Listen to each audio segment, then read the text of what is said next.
I'm being told to go to the hotline that our guest has called in. Our guest Hello. Hi, is this Gregg Turkington? Hey, guys. Yeah, hey. It sure is. How are you tonight, Greg? Good. Good to talk to you, Tom. I know you're a friend of the movies, so it's always nice to share my expertise with you and maybe get some trivia back in return. Yeah, it's a fun... It's that time, and I want to let everybody know we have Gregg Turkington, who is, you know him from On Cinema at the Cinema. On Cinema at the Cinema, and then, of course, I became the first movie critic to then have a successful acting career with Heidecker and Ant-Man. So it had never been done, and it's really exciting to break new ground. It is, and I was cut out of Ant-Man. You made it all the way through. My scene got cut. Well, watch it again. Maybe you're in there. You never know. I don't think they went and re-added it. I think I'm a part of Ant-Man history. I'm a trivia question in Ant-Man history. So, but Greg, well, sometimes you think you watch a movie and you miss some of the details. I would watch it again a couple times and really squint and see if you see yourself, because I've missed details. Some of these Bond movies have such complicated plots, and it really takes 10 viewings to really take it all in before you can really feel like you can talk the talk with the Bond movie. Yeah, I mean, the Bond community are friendly people, and there's no jockeying for position in that community. Everybody's pretty open as far as talking the talk. I've talked to 5-year-old kids that I thought had a very good basic gist of what Bond is about, you know what I mean? So there's no snobbery in that world. It's not like that. Movie people are good people. Movie people are good people, and this, of all the seasons, this is what many consider to be the prime movie-going season, the summer. And one of the best years, too, I think, on record, has been 2017 in terms of just the big blockbusters. You still get the smaller films like The Circle with Emma Watson, which is an Oscar pick for me. But in terms of the big blockbusters, nothing is really going to top the 1-2 punch of the Pirates of the Caribbean, Dead Men Tell Tall Tales, and The Mummy. That has made it a very exciting summer. It really draws kind of like a "can you top this" kind of line. And they will. And they will. I guess that's what Hollywood always does. They always manage to top it. So right now you feel that if you were a betting man, you would say the Pirates movie and the Mummy had what it takes to be like the champions of 2017 so far?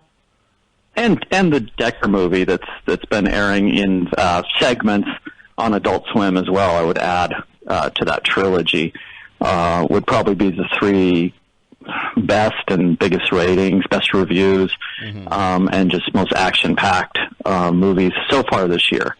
Yeah, this season of Decker is probably has some of the most out and out, like the most relentless action that Decker has ever had. That's right. And we have code-breaking sequences that are winning awards left and right. People are spellbound by those because in addition to showing how the spies really do it and sort of giving you insight into how it's done in the field, there's also movie trivia built into those sequences, which makes them a lot of fun for Movie Bus, and that's a big part of our audience.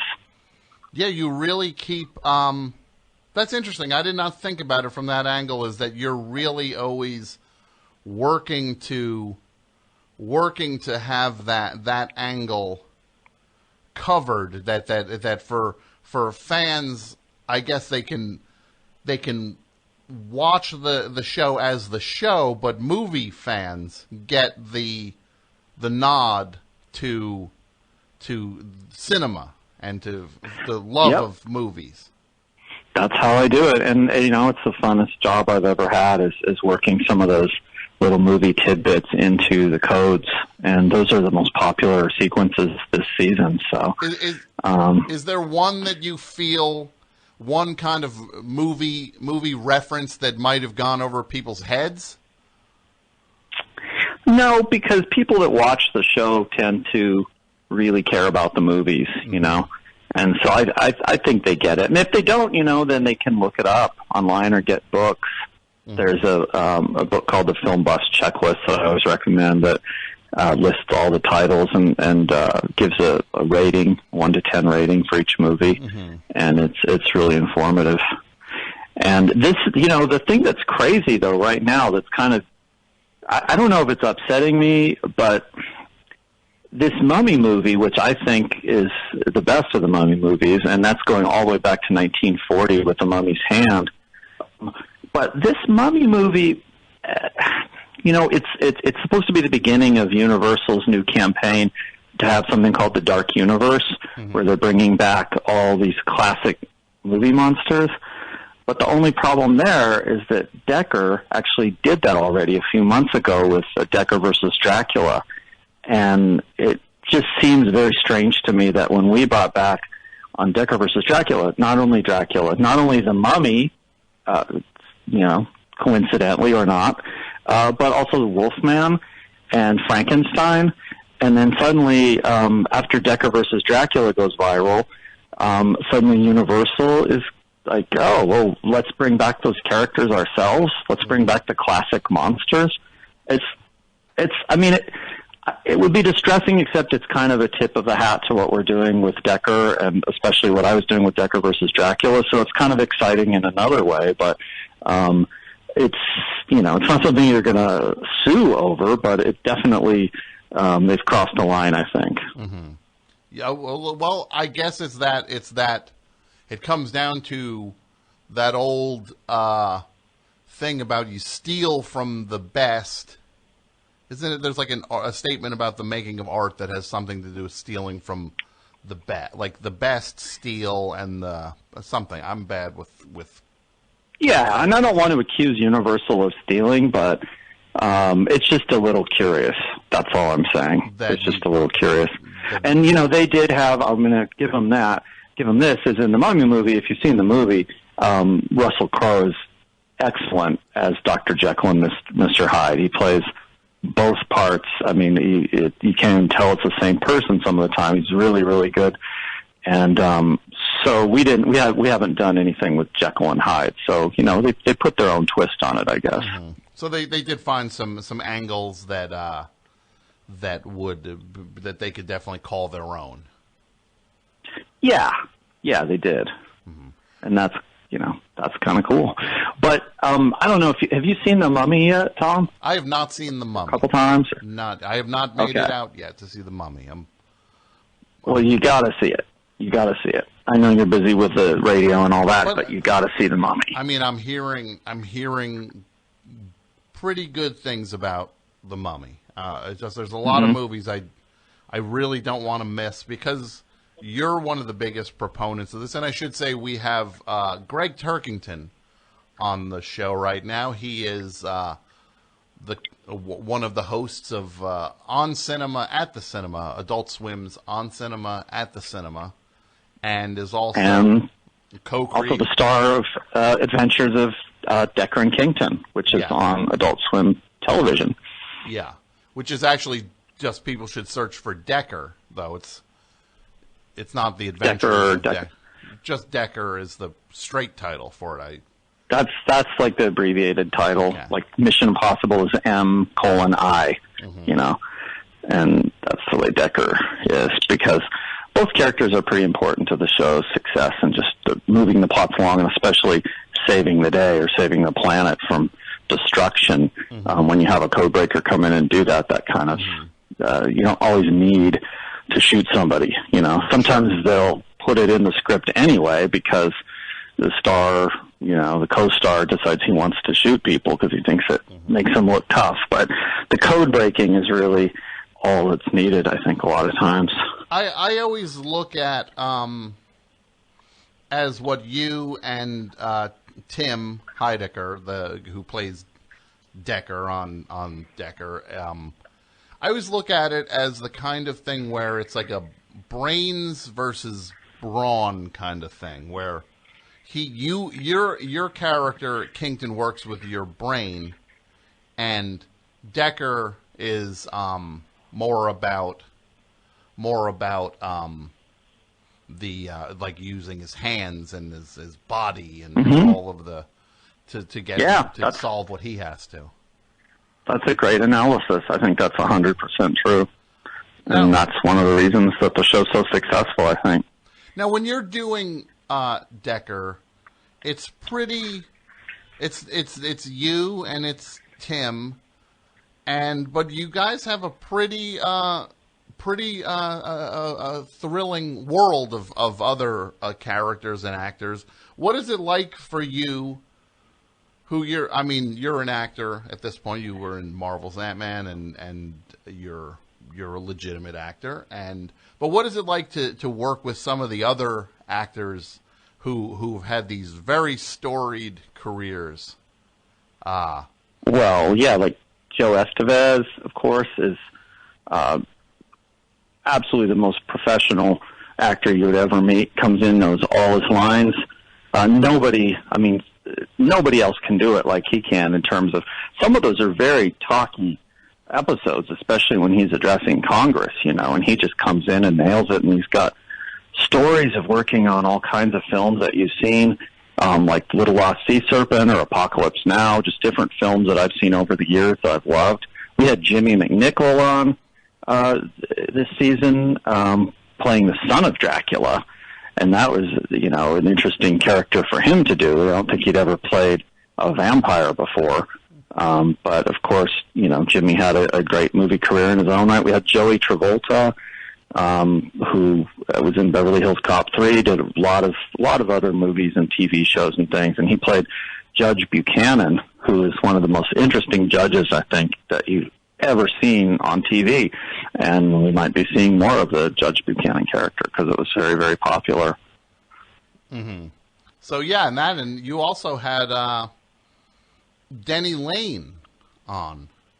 And that's funny because I don't know if you saw the Pirates of the Caribbean Dead Men Tell Tall Tales, but they had Paul McCartney from Wings, and we came out a couple of weeks later, and we had Denny Lane from Wings. And I got to say, as great as Paul was, I think Denny was better in our film. It was a better role, and I think he did a better job than Paul did. So, compare them and see what you think.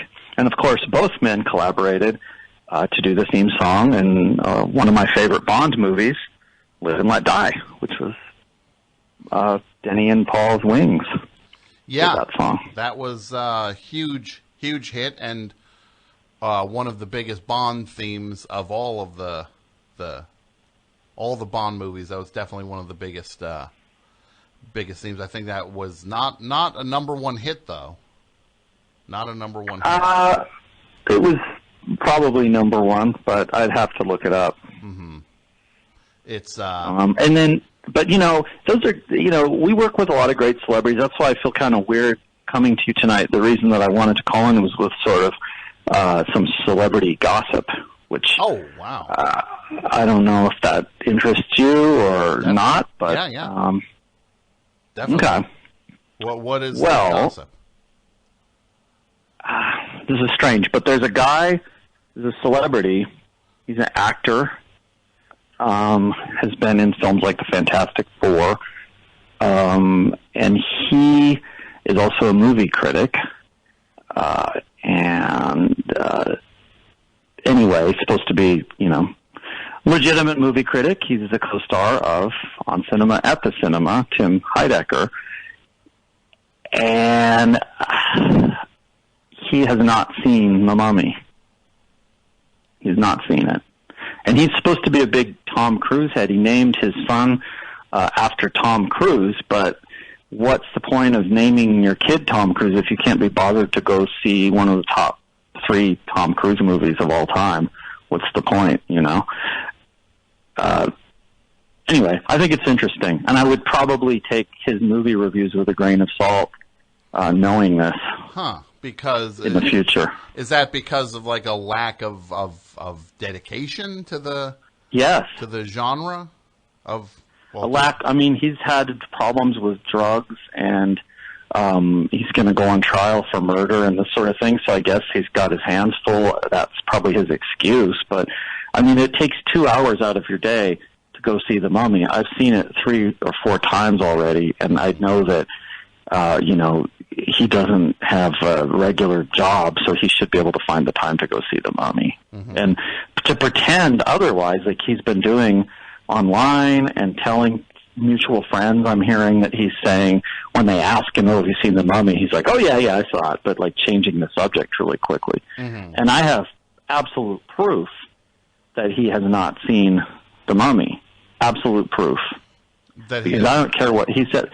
He gets a list, he goes and looks at the movie poster at the store or whatever and writes down a couple of the actors' names and then says, oh, yeah, I saw it. It stars Sophia Boutella or whatever. But that's not seeing the movie. That's seeing the poster or seeing the trailer for it. Mm-hmm, mm-hmm. It's a little bit different. Yeah, that is. What is this? Hey, Jason? Mike's telling me to do this other line here while Greg is on 3. So this is... You can just take that one later. But that... Well, no, I'm being told to just... Yeah. If I do that and that? Yeah, they should be... Okay. Best show? Hello? Yeah, hi, Tom. It's Tim Heidecker calling in. I checked in, listened to what... Do you have Greg there? Greg? Yeah. Listen, this is bull. You should cut him off because he's been pulling this thing about for the past 3 days now, going on wherever he can get himself heard on the internet, on Twitter and everything, creating this rumor, this junk that I haven't seen The Mummy. Truth. No, it's not true. And I've proved it online. And I apologize for calling in like this and getting hot about this, but I can't sit here and listen to this guy get on your radio show and start just making stuff up out of whole cloth. So I'm asking you, Tom, to hang up on this loser. He doesn't know what the hell he's talking about. And I have seen The Mummy. I have absolute 100% certifiable proof that you have not seen The Mummy. How can you have 100%. Proof that I all right, fine. What is the evidence that you have that I didn't see The Mummy? All right. I want to know, because how do you prove that I haven't seen... What if I just saw it 2 minutes ago? That's a fair point. It wouldn't be ending at 7 o'clock. What is it? Because it's not a round number. If they started at 5 o'clock, it would be more likely to end at 7:12 or something like that. What is the evidence that you've been talking so all weekend about, that you have evidence that I haven't seen The Mummy, which I've seen? Go prove it. I can prove it. I have a friend named Merrill. I have a friend named Merrill who's a retiree, works at Pacific Theater, which is a 4-minute walk from where you're staying. And I checked that on Google Maps. 4-minute walk. And the next closest theater that's showing The Mummy, is like 7 miles away. So there's no way you're going to go 7 miles when there's something you can walk to in 4 minutes.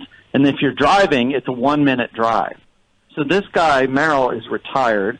He works 7 days a week. He works the full afternoon into the late shifts. And I know for a fact you don't wake up until 3 o'clock, so I'm not concerned about the 11 a.m. matinees. You would never be there. He has been taking the tickets at The Mummy the whole time. I've talked to him several times because I've gone there. I've seen it. I've seen it at IMAX Theater also. This is circumstantial evidence. Go ahead.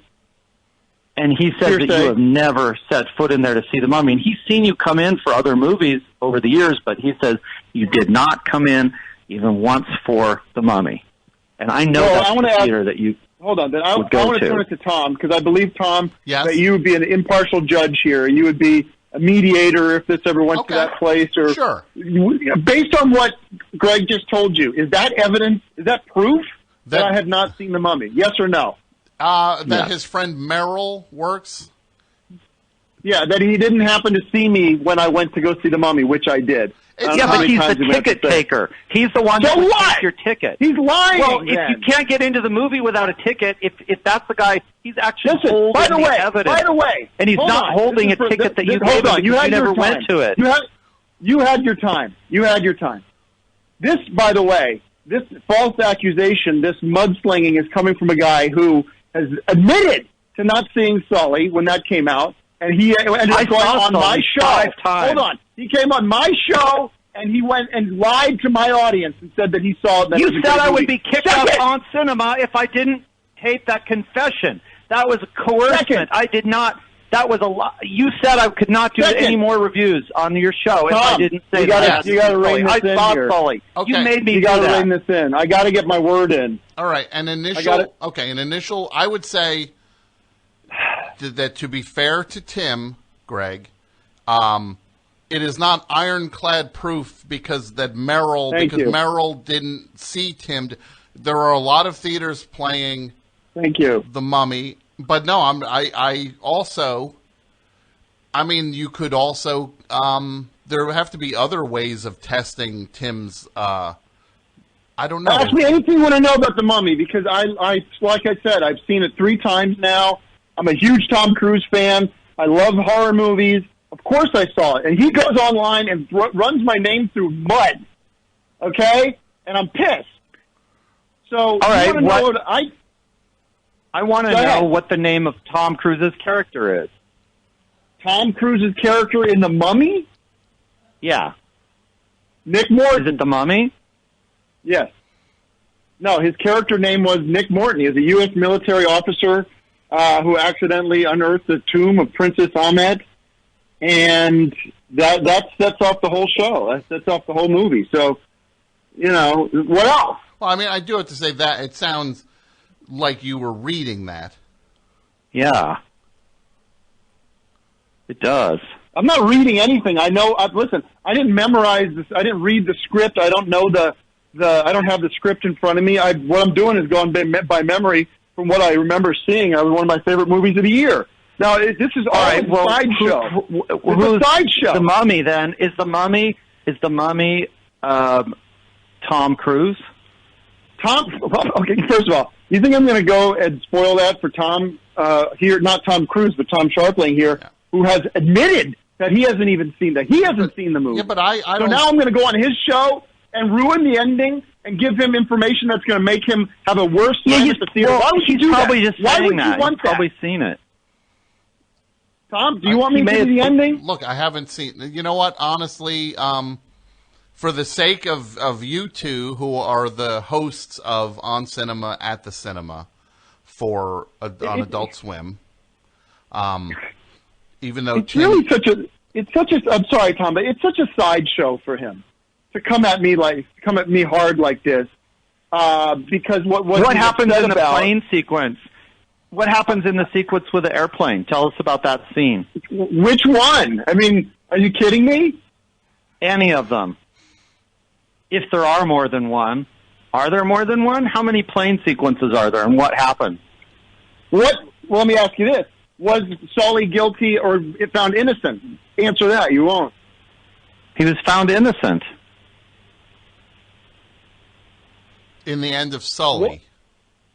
Well, I bring that up because Mr. He has evidence that I didn't see The Mummy is on record as not seeing Sully. So, listen, like I said, I love these movies. I'm not, studying them I'm not majoring in what The Mummy is about in college.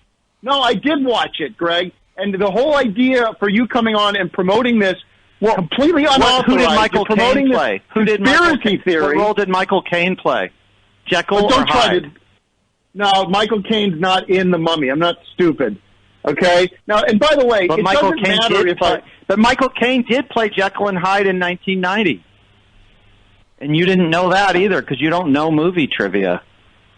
I'm not. That's not my entitlement. I'm not in charge of knowing. That's why I have you on the show as a guest. Look, and you're so jealous of the success that Decker has, and no one cares. Everyone writes me every day saying, "Can we lose Kington? Why did you bring that character back? He slows the show down." If you lose Kington, then Decker dies every up because Decker would be dead. Kington has saved your neck. It's such baloney. It's junk. And Tom, I'm ashamed that you have a guy like this on. Honestly, well, I mean, it's the summer, and it's the summer movie season, and I wanted to talk to someone who's an expert on summer movies, and the first name that comes to mind is Greg. Well, he brings up the pirate movie, which was a flop. You can look that up. It was a flop, and it's terrible what's happening with Johnny Depp right now, and I'm so sad for him because he's such a good guy, and I'm watching this guy fall apart before my eyes. I was actually friends with him for a while when he was living not far up from the Sunset Strip. I partied with him. He's a good guy, and he's in over his head with the political stuff, and I feel bad for him. And his movie sunk. It sunk the box office. It probably ruined the summer for the big blockbuster movies. And then you have this guy. You have this guy come out, Greg. You have Gregg Turkington come on and start talking about how it's the movie of the summer. Well, that's insulting to people that actually know what they're talking about, and it's hurtful to Johnny Depp because it seems like you're making fun of him. That's all I'm saying. Well, and if he's going to slander my name on your show, then we're going to have big problems. You understand? First of all, Tim, how is your face doing? It's fine. I've never been better. Okay, I'm healthy. I'm clean. I'm preparing for what is going to be the trial of my life. Prepare for jail. No. Cut his mic because Okay, well, in a nutshell. Can either one of you explain this upcoming legal matter? I can very quickly. We had a wonderful festival of music a few months ago. We had an issue at the festival, a technical issue. Not we. I had nothing to do with that death trap. No, we had a small technical issue. Unfortunately, we had turned out to be a discredited doctor, Dr. Sand, who I had a very tangential relationship with, turned out to be a nut, and he ended up, unfortunately, he had a vape giveaway planned that I didn't know about, and that some kids got hurt, basically, using these vape, which turns out to be, I think, accidental, but there's still some technically some liability for the festival organizers, of which I am one of many. So that's the nutshell.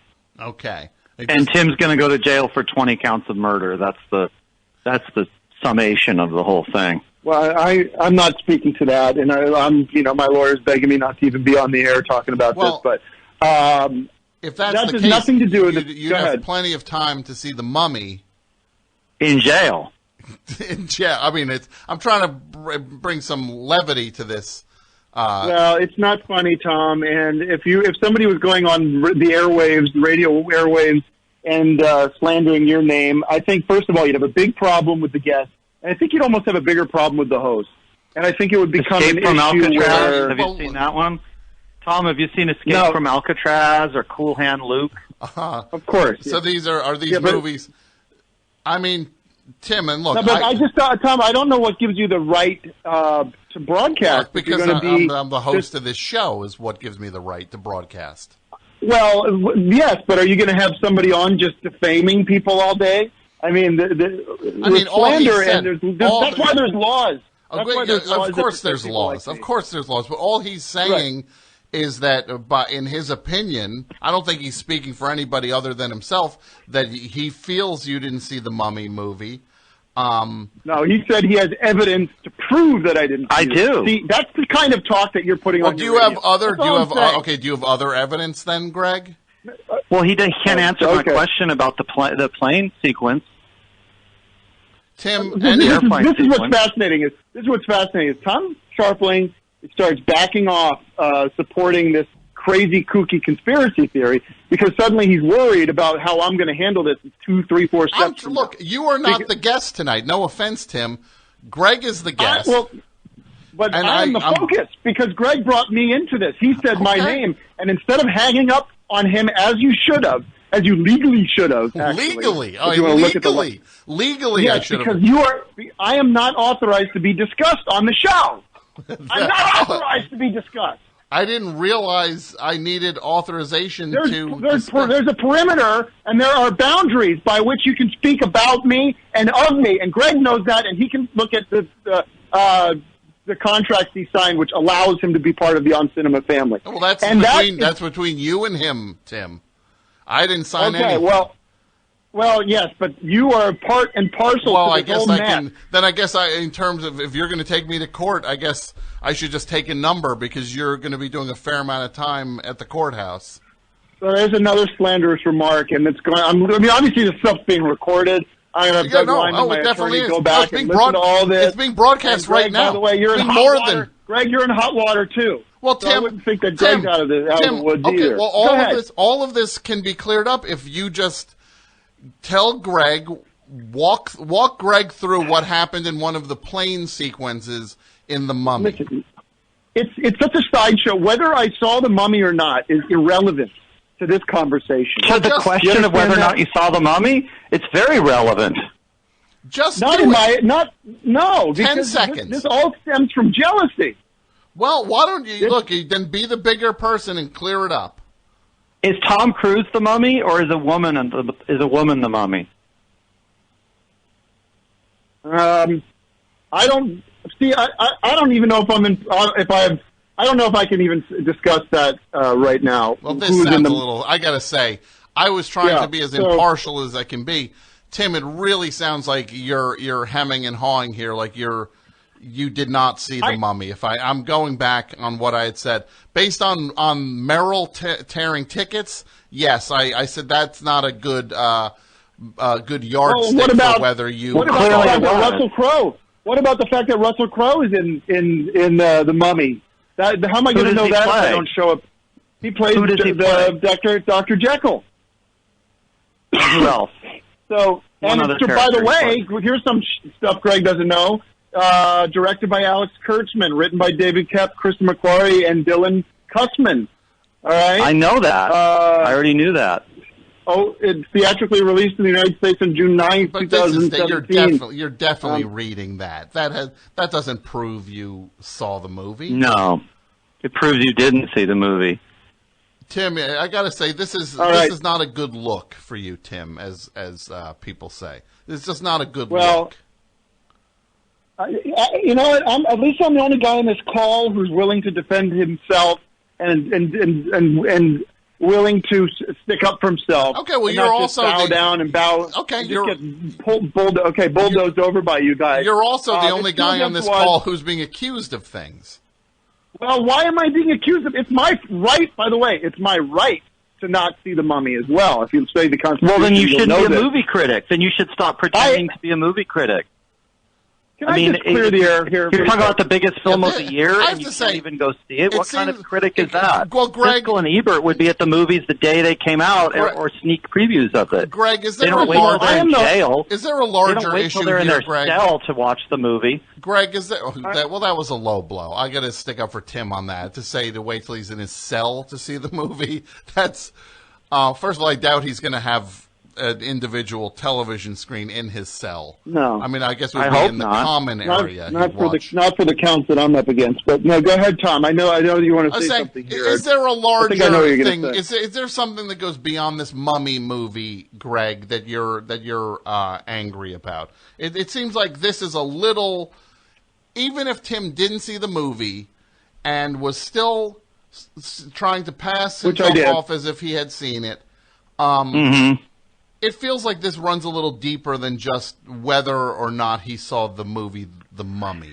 Well, yeah, it runs deeper in that he basically at gunpoint had me tape this weird video saying that I had not seen Sully, even though everyone knows I'd seen it, and I had seen it, and I had produced ticket stubs, and I'd actually been at a critics sneak preview with other critics several days before it came out, and which was photo documented, and I saw the movie all in all 4 or 5 times, and he made me film this thing to put on cinema saying I hadn't seen it at all under threat of me not being allowed on the on cinema program anymore, which is he knows is very important not only to me but to all the viewers who need actual movie expertise, which you can't get on the show unless I'm there because Tim doesn't even watch the movies. Well, I'll say this. It's clearly a sign of somebody who's vengeful and jealous and sad and really kind of pathetic and desperate for attention and desperate Says to someone hurt who me, just even though I've given him every opportunity. Says somebody who just killed 20 kids. No, that's okay. Well, listen. I'll say it one more time. It's irrelevant whether or not I saw The Mummy or not. I happen to have seen it, so we can clear that up. And I hope you can just, Tom, use your better judgment next time, and before you bring on people that start talking out of their rear about stuff they don't know anything about. I didn't realize. Rageaholics. Let's try to find the silver lining in this. Is there something? Well, new Decker's on this Sunday at midnight on Adult Swim. Last episode was the best episode yet. Check it out on AdultSwim.com. I put everything into this show. I put my heart, my soul, my music. It's wall-to-wall music from Dakar and DKR, and there's all kinds of characters in it. There's small parts. There's just it's a lot of fun. This new episode features one of my great friends, Manuel, from the hit rock group Dakar. And which is your band. His band that nobody likes. Well, wait, nobody likes. I was under the impression that Dakar and DKR, which is what, your DJ? It's an EDM project. It's an offshoot of Dakar, featuring Axiom on who generates beats occasionally with me, but largely it's my project. Now, which one of the two donated the skin to you? Manuel did. That was, he's sort of my brother now, literally, we share skin, and he donated some skin from his back, lower back, and don't talk about music. Okay. Well, he asked. I'm only answering the question. Okay. Well, let's find a nut. What, Tim and Greg, I want you to each think of a nice thing you can say to the other. Well, I've always said this: the guy knows everything about movies, which is, almost the sign of a psychopath. But I retract that. That's not nice. That you call him. Well, that's why. Well, it is odd. Yeah, as opposed to somebody that murders people. I'm a psychopath because I know about James Bond movies. You killed 20 people. That's a psychopath. Someone that murders 20 people is a psychopath, officially. You're acting like, excuse me, Greg, you're acting like I went into the crowd with a machete and started chopping people's heads off. Okay? Well, you gave them tainted drugs that you shouldn't be giving to underage kids anyway. Are you going to give something nice like the host here, Tom, asked for, or not? Yes, I'm going to say I think Tim Heidecker is great in the role of Decker, and I think that and I've said this before, I think that if the current James Bond retires, that they should bring Tim in and consider him to be Bond in future movies, because I think he really pulls off the spy thing very convincingly, and he's very charismatic as Jack Decker, and I've always said that. Well, that's a nice thing. I appreciate that. That's a nice thing, and Tim, if you could kind of separate out you calling Greg a psychopath, it's a very nice thing to say. It's he's eccentric. I will say it's eccentric to know so much about movies and care about what year The Man with One Red Shoe came out and all that crap. And the way he collects tapes and numbers them, it's a sign of a mental issue. But we don't have to. I'm not saying that like it's a bad thing. No. Why would it doesn't sound like it's doesn't sound like you're making. That's like saying some college professor who's an expert in the Roman era is a psycho because that's their specific interest and they have a lot of expertise to share. So they're not a psycho, are they? They're a successful professor. Well, look, let me say, we've already gone long on this segment because it was supposed to be a quick movie, summer movie update, and now it's turned into a real smear of who knows what. I guess we'll have to unpack what this was. What, Decker, there's a couple more episodes of Decker for this season? There's 8 more. 8 more. 8 more. Wow, 8 more. And then what's next for Tim Heidecker and Gregg Turkington? Tim's going on trial. I'm going on trial in the fall, and hopefully, the jury of my peers out there who respect and everything, hopefully are just going to find the answer that I'm hoping for, which is full acquittal. And we can get back to making more Decker and reviewing movies on Cinema, and join the On Cinema family. I know, Tom, you're a Patreon guy. We've got a Patreon set up so we can bring you a new Oscar special for 2018, a live Oscar special. Mm-hmm. So there's a lot of exciting things happening. I think that the trial is going to be looked back on as a technicality, as sort of a blip, and I'm excited to get past that. And great. And that's all I have to say about that. And see the Mummy. I'll leave you with 3 words. See the Mummy. See the Mummy. Okay. Well, that's great movie. Loved it. I'm a fan of everything Take care. you both do. It's an honor to have you both on, and thank you, my guest, Gregg Turkington, and thank you for the call, jumping onto the segment, Tim Heidecker. Yeah, I don't know about that, but thanks, Tom. Of course, and I Bye. guess we'll talk to you guys soon. Take care. That was enthusiastic. Wow. Got very heated very fast. Kind of like this record from Baby Man. No, by Simon Doom. Why is it the album's called Baby Man? Oh, I can't do anything right. Can't do it. Oh, that drives me up the wall. The album's called Baby... Whatever.